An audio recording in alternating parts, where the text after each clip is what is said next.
1626 Médias. Apprendre, Transmettre. et construire. Bonjour, c'est à nouveau Guyon Kathleen pour 1626 Médias.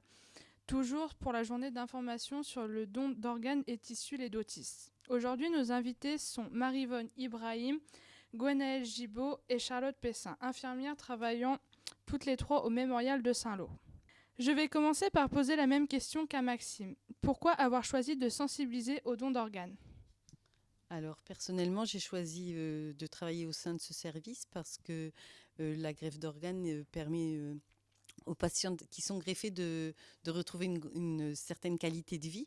Et donc on se rend compte qu'il est très important de sensibiliser les gens au message de se positionner pour ou contre le don d'organes.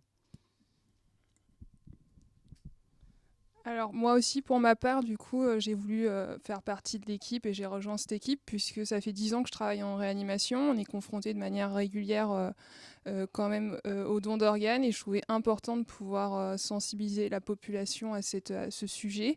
C'est un sujet important, comme le disait Marie-Vonne, puisque ça permet en effet de redonner la qualité de vie et puis pouvoir aussi sauver des vies de manière quand même régulière. Donc voilà, c'est hyper... Alors moi, comme mes collègues, du coup, c'est un sujet qui m'intéresse. Je suis aussi infirmière en réanimation. J'ai côtoyé des situations qui m'ont posé question. Et du coup, mon objectif était aussi de sensibiliser la population. Je m'intéresse beaucoup au sujet. Je vais commencer par vous, Marie-Vonne Ibrahim. Lors d'un décès, comment faites-vous pour parler du don d'organes aux proches ? Alors en fait, quand c'est un don d'organes dont il s'agit, ça se passe en service de réanimation. Les proches sont rencontrés d'abord par l'équipe propre de réanimation pour l'annonce du décès. Et nous, on intervient dans un deuxième temps, toujours avec le médecin qui est en charge du patient, l'infirmière et l'aide-soignant également. Et c'est à ce moment-là qu'on aborde le don. Donc ce qu'on cherche à savoir, c'est pas de savoir si les proches sont pour ou contre le don, mais vraiment la volonté du défunt. Donc est-ce que le défunt s'était prononcé en faveur ou pas de son vivant ? Malheureusement, dans la plupart des cas, dans 30% des cas en général, les gens n'en ont pas parlé entre eux et ils ne savent pas quelle était la réponse du défunt. Donc dans ce cas-là, on essaye de faire parler les proches du défunt et de dire, s'il était là avec nous, est-ce que vous pensez qu'il serait plutôt favorable ou défavorable ? C'est comme ça que ça se passe pour le don. Donc c'est toujours un entretien en vis-à-vis pour le don d'organes, alors que pour le don de tissu, malheureusement, c'est régulièrement par téléphone qu'on fait l'entretien. Parce que là, c'est des cas où les gens sont décédés de toute pathologie. Il n'y a pas besoin de la mort cérébrale. Et donc, par exemple, si quelqu'un est décédé hier soir en orthopédie, moi, je prends mon poste ce matin. La famille, elle est déjà passée à l'hôpital hier soir. Elle n'a pas l'intention de revenir ce matin. Et pour le seul moyen qu'on a de les contacter, c'est par téléphone. Et on fait l'entretien par téléphone. D'accord. Gwenaëlle Gibaud, pour donner un organe, faut-il avoir le même groupe sanguin ?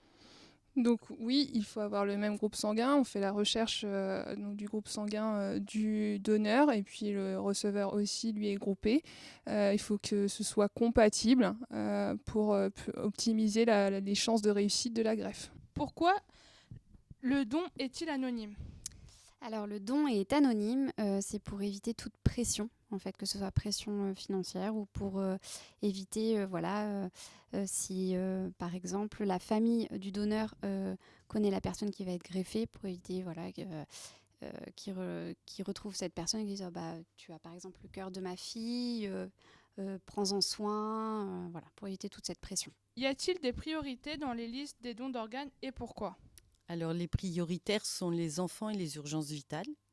Voilà. Et après, c'est sur la liste de répartition. C'est le centre de répartition des greffons qui gère en fonction de certains critères. Mais les prioritaires sont les urgences vitales et les enfants. Gwenaëlle Gibaud, pour terminer, une question sur le transport. Comment se passe le transport des organes et faut-il avoir une formation particulière pour transporter les organes ? Alors en ce qui concerne le transport des organes, ils sont conditionnés en sortie de bloc opératoire. Ils sont mis dans dans du liquide de conservation, puis dans des petits containers en fonction de la taille de l'organe, puis mis après dans ce qu'on pourrait appeler des glacières un petit peu, et ils sont transportés jusque dans l'établissement où se trouve le receveur. En ce qui concerne la formation pour pouvoir transporter les organes, il n'y a pas besoin de formation particulière. Enfin, les personnes qui sont formées pour être ambulanciers, taxis, peuvent eux aussi transporter les organes. D'accord. Je vous remercie de nous avoir donné du temps pour répondre à nos questions, de votre participation à notre interview. Passez toutes les trois une bonne fin de journée.